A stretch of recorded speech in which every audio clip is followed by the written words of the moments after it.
சசிகலா அதிமுகக்குள்ள வந்துடுவே நம்புறாங்களா? நம்புகிறாங்க.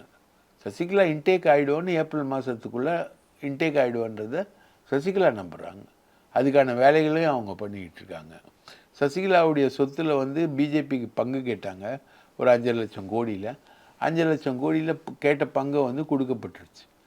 இனி வந்து சசிகலா ஃப்ரீ தான், சசிகலாவை யூஸ் பண்ணிக்கலாம் அப்படின்றது தான்.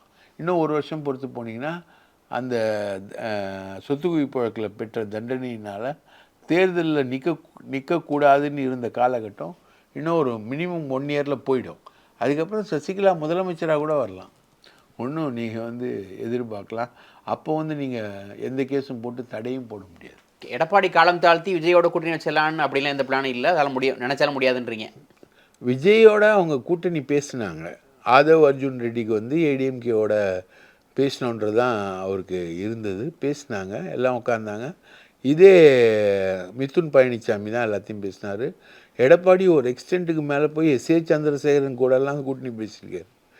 அவர் ரொம்ப ஆர்வமாக இருந்திருக்கார். பிஜேபி இல்லாமல் வந்து நம்ம விஜயை டேக் ஆஃப் பண்ணி கொண்டு போனோம் அப்படின்னு. அந்த மூவ் ரொம்ப ஸ்பீடாக போகும்போது தான் இவங்க இந்த மூவ் எடுக்கிறாங்க. இதுக்கு மேலே விட்டால் முடியாது, இதுக்கு மேலே விட்டால் எடப்பாடி ஜம்ப் ஆகி பறந்துடுவாருன்னு தான் இவங்க இந்த மூவ் எடுக்கிறாங்க.